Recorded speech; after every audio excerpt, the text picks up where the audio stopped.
और हम सभी भक्तजनों की ओर से पूज्य भाई श्री के द्वारा सर्वप्रथम भाव पूजन संपन्न किया जाएगा। हरे कृष्णा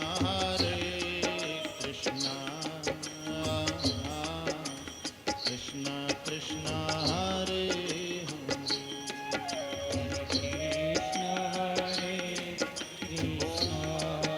संभवाय च मयो भवाय च नमः, शंकराय च महेश्वराय च नमः, शिवाय च शिवतराय च।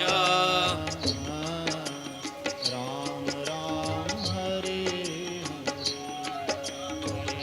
समर्पयामि। जय हो।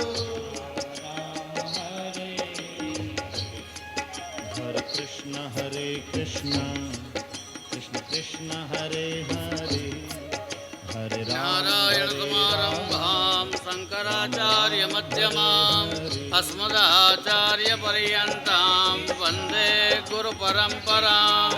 श्रुति स्मृति पुराणानाम् आलयं करुणालयं नमामि भगवत्पादौ शंकरं लोकशंकरं। बोलो जगत गुरु शंकराचार्य भगवान की जय। हमारे सदगुरुदेव पूज्य भाई श्री के द्वारा हमारी शंकर पीठ का भावपूर्ण पूजन यहाँ वैदिक मंत्रोच्चार के साथ और पुराणों के सुमधुर श्लोकों के गायन के साथ संपन्न हुआ। और अब हम मंगलमय दीप प्रज्वलन के लिए पूज्य शंकराचार्य भगवान के श्री चरणों में दंडवत प्रणाम के साथ प्रार्थना करते हैं। साथ में हमारे श्री मुड़ू भाई कंडोरिया हमारी यहाँ की संपूर्ण कथा के जिनके सहयोग से के चलते ये कथा इतनी सुंदर यहाँ हो पा रही है। साथ में हमारे श्री जयमीन भाई दवे जामनगर से उपस्थित है। आपसे विनती है कि आप मंच पर पधारे। और हमारे श्री अश्विन भाई मनानी आपसे विनती है मंच पर पधारे। सूर्यो अजायत श्रोत्राद्वायुश्च प्राणश्च मुखादग्निरजायत। शुभं करोतु कल्याणं आरोग्यं धनसम्पदा शत्रुबुद्धिविनाशाय दीपज्योति नमोऽस्तुते। दीपज्योतिर्परब्रह्म दीपज्योतिर्जनार्दन दीपो हरतु मे पापं देवदीप नमोऽस्तुते।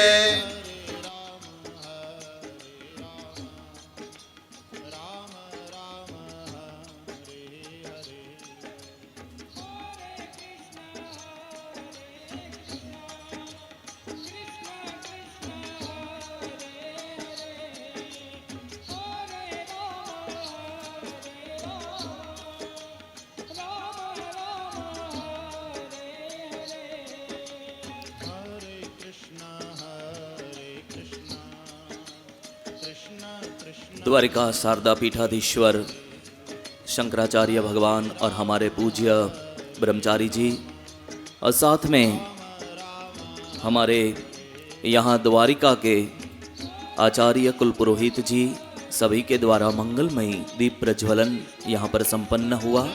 हमारे शंकराचार्य भगवान के मंगलमय शुभ आशीर्वाद ग्रहण करेंगे। हमारी सनातनी परंपरा है जिसके लिए हम सभी ने अपना जीवन समर्पित किया है। और आज हम सभी बड़े ही धनभागी है कि आज हमें हमारे शंकराचार्य जी के पावन और आशीर्वादात्मक दर्शन यहाँ पर हो रहे हैं। ओम श्री कृष्णाय वयं नमः। जन्माद्यस्य यतोऽन्वयादितरतश्चार्थेष्वभिज्ञस्वराट् तेने ब्रह्महृदाययादिकवये मुह्यन्ति यत्सूरयः। तेजो वारिमृदां यथा विनिमयो यत्र त्रिसर्गो मृषा धाम्ना स्वेन सदा निरस्तकुहकं सत्यं परं धीमहि। तद्दिव्यमव्ययं धाम सारस्वतमुपास्महे यत्प्रसादात् प्रलीयन्ते मोहान्धस्तमसच्छटः। ॐ नमः परमहंसास्वादितचरणकमलजनमकरन्दाय भक्तजनमानसनिवासाय श्रीरामचन्द्राय। श्रीराम जय राम जय जय राम।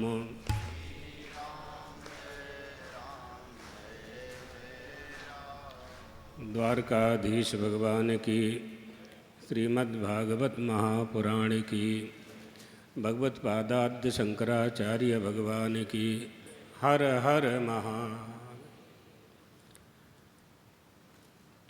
मंचस्थ व्यासपीठ पर विराजमान होने वाले शांदीपनी आश्रम पोरबंदर के संस्थापक अध्यक्ष, हमारी भारतीय संस्कृति और संस्कारों का पोषण करते हुए अनवरत कथा रूपी रस प्रवाह प्रवाहित करने वाले भाई श्री रमेश भाई जी ओझा, समस्त यजमान परिवार, विद्वद्वृंद, देवियों, सज्जनों,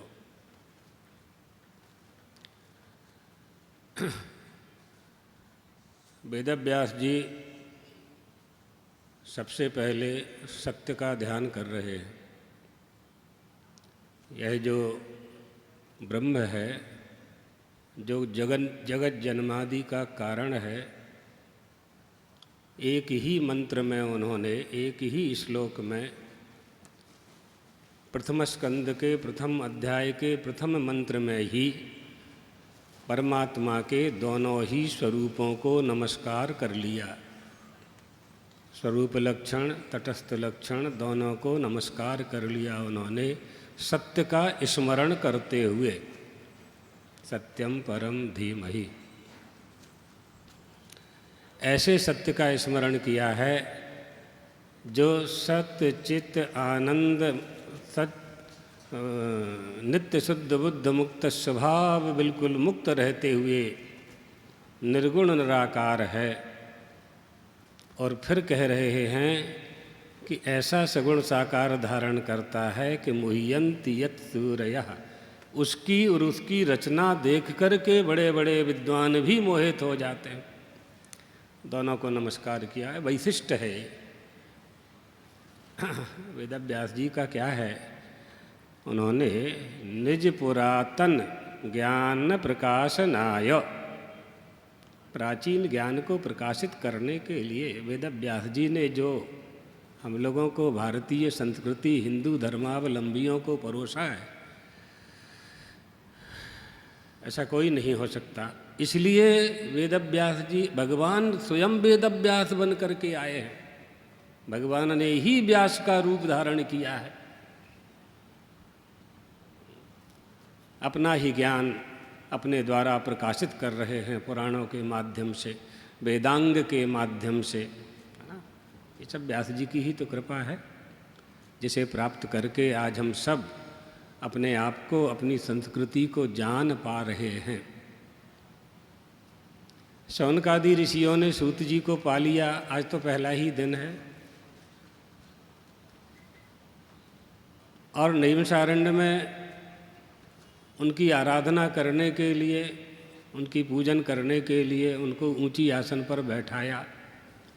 जैसे आप सब व्यासपीठ पर अभी भाई श्री को बैठाएंगे, ऐसे ही उन्होंने ऊंची आसन पर बैठाए, पाद्य अर्घ्य से पूजा की। सूतमासीन हाथ जोड़ करके बैठ गए, सब प्रश्न किए, बड़े सुंदर सुंदर प्रश्न किए। भूरिणी भूरि कर्माणी, बहुत से प्रश्न किए। इस संसार सागर भव सागर में आने के बाद, मृत्यु लोक में आने के बाद कौन सा सरल उपाय है जिसे प्राप्त कर साधारण मनुष्य भी संसार सागर से पार हो जाए? कौन सा उपाय है और वह उपाय बताने वाला कौन है? कोवा मंथा पारावार,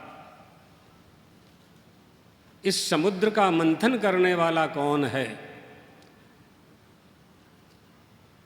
पार अवर, इस तट पर और उस तट पर, इस तट से उस तट पर जाने भेजने वाला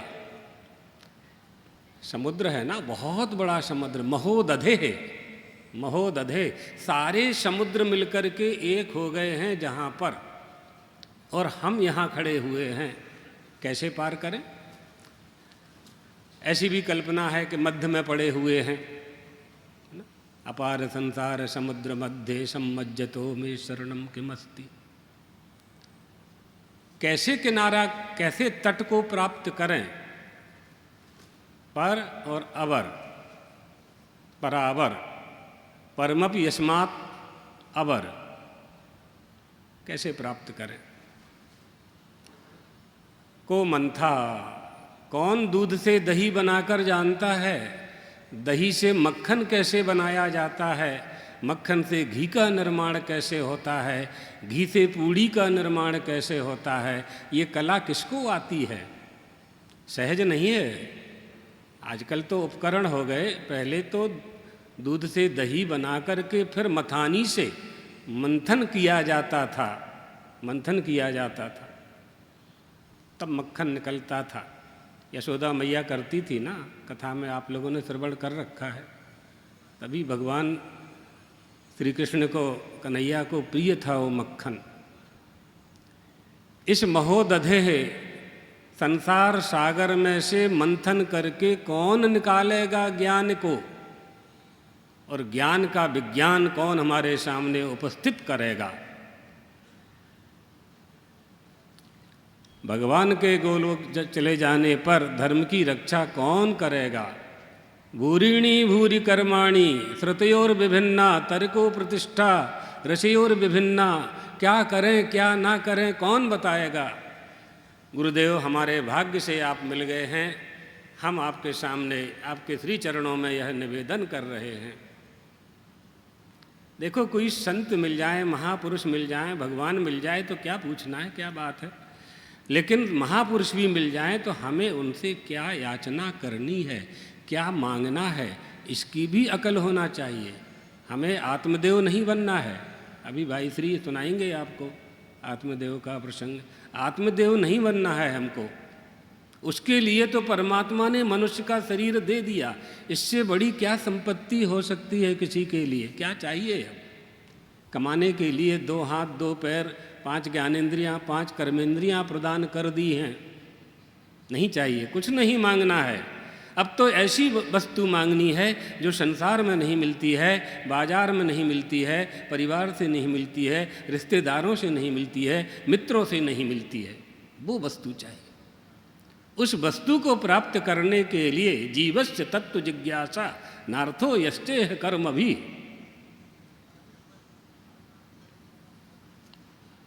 सुसूत जी से शौनकादि ऋषियों ने कहा, गुरुदेव बताइए कैसे संसार सागर से पार करें? बड़ा कठिन है, समय बड़ा विचित्र आने वाला है।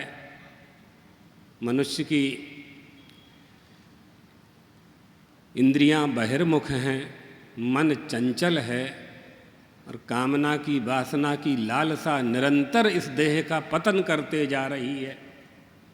कैसे उद्धार होगा हमारा, प्राणियों का? सूत जी ने कहा है, बहुत सरल उपाय है, बहुत सरल उपाय है।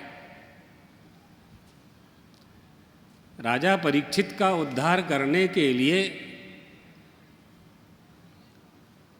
हमारे गुरुदेव सुखदेव जी महाराज ने जो उपदेश दिया था उसका स्मरण मुझे है, वो मैं आप लोगों को श्रवण कराऊंगा। क्या होगा उससे? कालव्याल मुखग्रास त्रास निर्णास हेतवे श्रीमद्भागवतम शास्त्रम कलौ कीरेण भाषितम। भवसागर से, संसार सागर से मथ करके, मंथन करके, मथानी चला करके सार निकालने वाले कीरेण इति सुखदेवेन हैं, उन्होंने निकाला, अमृतत्व निकाल करके परीक्षित को दे दिया। प्रमाण है, परीक्षित साक्षी है इसके। यही उपाय करना होगा। श्रीमद्भागवतम शास्त्रम। दूसरी बात क्या है? सुख प्राप्ति के लिए सभी प्रयास करते हैं, सुख मिलता नहीं है। क्यों नहीं मिलता है? जिस उपाय से प्राप्त करना चाहिए उससे प्राप्त न करके दूसरे उपायों से प्राप्त करने का प्रयास करते हैं। यही भी प्रश्न था विदुर जी का मैत्रेय जी के प्रति। तो यहाँ भी मैत्रेय जी ने कहा कि सारे सुख की स्थापना परमात्मा ने स्वयं श्रीमद् भागवत में स्थापित कर दी है, श्रीमद् भागवत में स्थापित कर दी है। अध्ययन करने वाले, श्रवण करने वाले और कराने वाले, कृष्णार्थी व धनार्थी व दोनों जब एक हो जाते हैं, कृष्ण को प्राप्त करने वाले यजमान और व्यासपीठ वह प्राप्त हो जाता है जिसके लिए ये सब आयोजन हुआ करते हैं। सुख प्राप्ति का क्या उपाय है? यदा साक्षात भगवान ऋषिभ्यः, परमात्मा ने स्वयं ही ऋषियों के सामने उपदेश कर दिया था। श्रीमद्भागवतम शास्त्रम सोहम नृणाम चुल्ल सुखाय दुःखम महद्गतानां विरमाय तस्य प्रवर्तये भागवतम पुराणम यदा है साक्षात भगवान ऋषिभ्यः। परमात्मा ने स्वयं स्थापित कर दिया था। ये सुख चाहिए भागवत जी से ही प्राप्त होगा, आनंद चाहिए भागवत जी से प्राप्त होगा, और आप सब आनंद के चाहने वाले ही हैं, और इसलिए चाहने वाले हैं कि परमानंद के साथ रहते थे, निकल कर के विषयानंद में पड़ गए हैं, परमानंद को प्राप्त करने का प्रयास कर रहे हैं। रोगी होना हमारा स्वरूप नहीं है, इसलिए रोग को दूर करने का प्रयास करते हैं। रोगार्थ तस्यैव रोग निवृत्ति, दूर करना चाहते हैं, क्योंकि हम रोगी नहीं। आगे आए बीच में आगंतुक है, दूर होगा। वेदांत सिद्धांत यह मानता है कि मनुष्य जन्म से पापी नहीं है, पाप उसमें आगंतुक है। जो वस्तु आगंतुक होती है वो जाती है। उपाय जानना चाहिए। सूत जी कह रहे हैं श्रीमद् भागवत की कथा से सरल सुंदर मधुर कोई उपाय, इसमें से जिसको जो चाहिए ले लो। अद्वैत ज्ञानश्च भक्ति रसस्य च सरसम मधुरम कर्णपेयश्च रसायनम पाययति श्रीमद्भागवतम। ये श्रीमद्भागवत, भागवता नाम पुराणम, भागवत पुराणम भगवान का पुराण है, भगवान के भक्तों का पुराण है, भगवान की लीला का पुराण है। परमात्मा अवतार लेते हैं, कैसे पता चलेगा, कैसे मालूम होगा? भागवत जी से ही तो जानेंगे, रामायण जी से ही तो जानेंगे, देवी भागवत से ही तो नवदुर्गा 10 महाविद्या को जानेंगे। यही हमारे लिए प्रमाण है। शास्त्र ही हमारे लिए, सनातन धर्मावलंबियों के लिए, हिंदुओं के लिए प्रमाण है।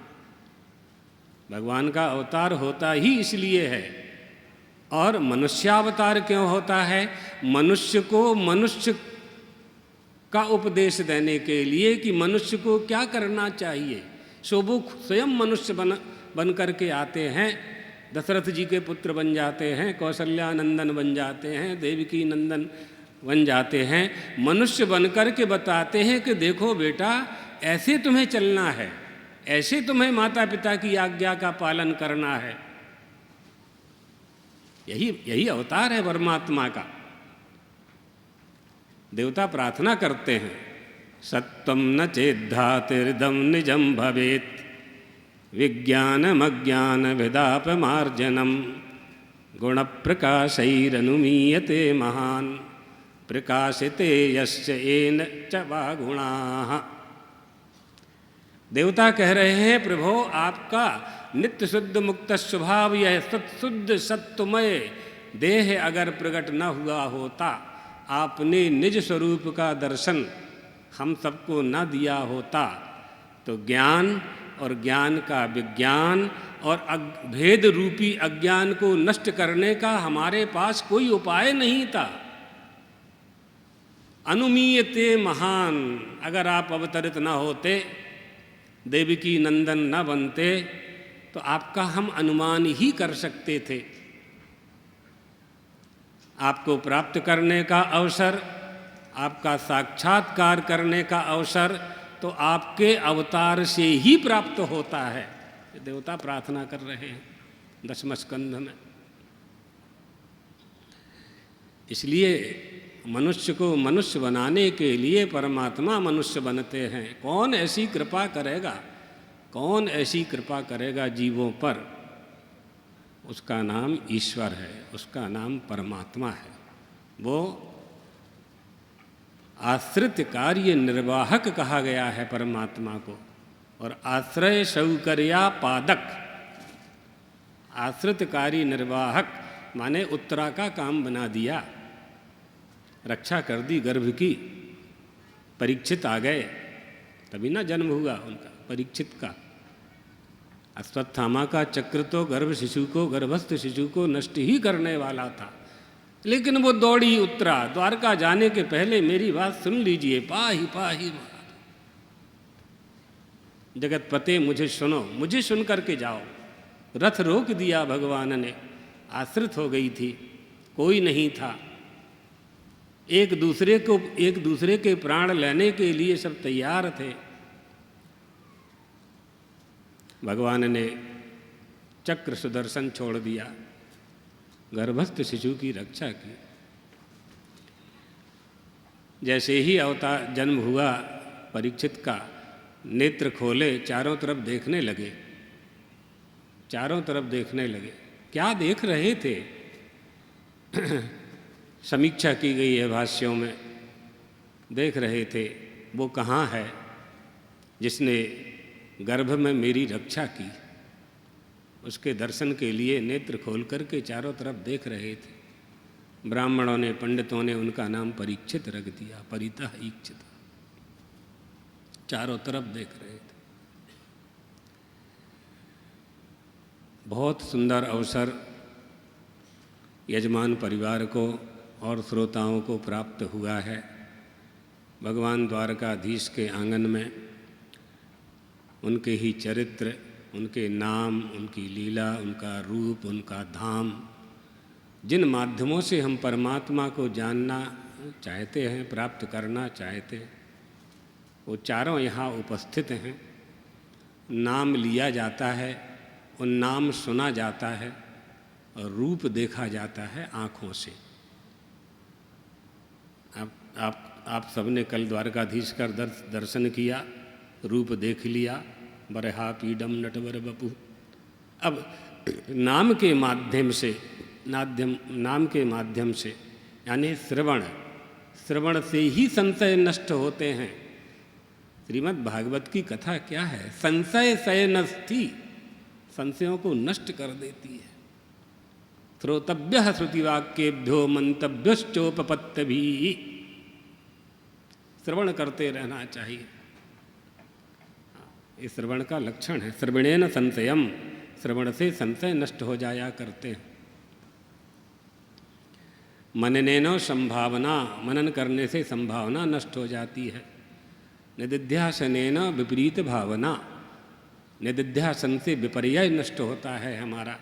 ये श्रवण मनन निदिध्यासन ये होता है। फिर श्रवण में षड्लिंग होते हैं, उपक्रमोपसंहारो इत्यादि षड्लिंगों का आश्रय लेकर के जो श्रवण करते हैं उनको शीघ्रता से ही फल की प्राप्ति होती है। सो बहुत अच्छे अवसर पर आप सबने, मनुष्य के जीवन के वे क्षण अत्यंत दुर्लभ होते हैं जब उसे सत्संग की प्राप्ति होती है, और उस सत्संग में श्रीमद् भागवत जी के माध्यम से संग प्राप्त हो जाए तो फिर क्या कहना है। दुर्लभो मानसो देहो, दुर्लभ क्षण को पाया है, मनुष्य देह को सार्थक किया है, करना चाहिए। सभी को भगवान द्वारकाधीश चंद्रमौलीश्वर प्रार्थना करते हुए भाई श्री इसी तरह से निरंतर हमारे सनातन धर्मावलंबियों को, हिंदू धर्मावलंबियों को, हमारी संस्कृति तो वसुधैव कुटुंबकम और प्राणी नाम सब प्राणियों के कल्याण की कामना करती है। उस संस्कृति के सब आचार्यगण और वक्ता कथा प्रयोजन सिद्ध करने वाले उसी संस्कृति के धारक हैं, धारण करते हैं उसे। सबके कल्याण की कामना हुआ करती है। लेकिन हमारी जो संस्कृति है, हमारे जो संस्कार हैं, हम हिंदू हैं तो हिंदू धर्म का हमें ज्ञान होना चाहिए, हिंदुत्व का बोध होना चाहिए। हिंदू और हिंदुत्व ये दोनों अलग नहीं हो सकते हैं। धर्म में ही, धर्मी में ही धर्म रहता है, अग्नि में ही दाहकता होती है, दोनों को अलग अलग नहीं किया जा सकता है। सो अपने स्वधर्म का पालन करते हुए, यही उद्देश्य है इन कथाओं का भी, यही उद्देश्य है। इनके माध्यम से कथाएँ मास्ते कथिता महीयसाम, राजा रानी की कथा सुनाना तात्पर्य नहीं है, तत्व की बात जानना तात्पर्य है। सो तत्व जानना चाहिए, उसी तत्व को जानने के लिए यह मनुष्य का शरीर प्राप्त हुआ है। सो यजमान परिवार और श्रोताओं को सभी को भगवान चंद्रमौलीश्वर द्वारकाधीश का आशीर्वाद देते हुए अपनी वाणी को विश्राम देते हैं।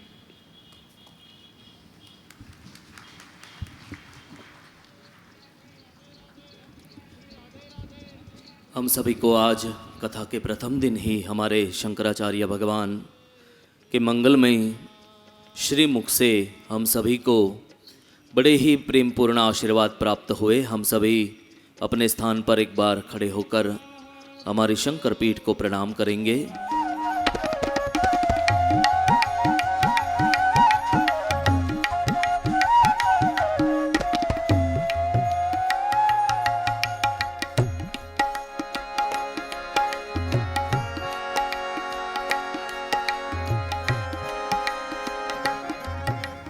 शंकराचार्य पीठ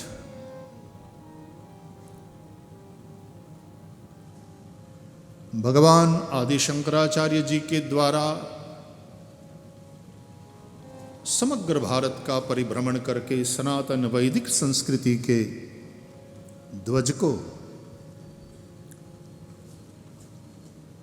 विश्व में सर्वोच्च स्थान पर लहराने का अपने केवल 32 वर्ष के अल्प समय में जिन्होंने बहुत बड़ा कार्य किया